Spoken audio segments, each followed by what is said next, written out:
Hi guys, for today's video, luto ng ating balbacoa. Ayan.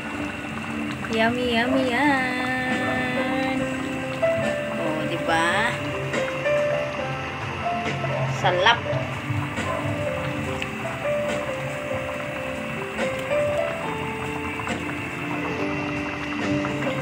Yan.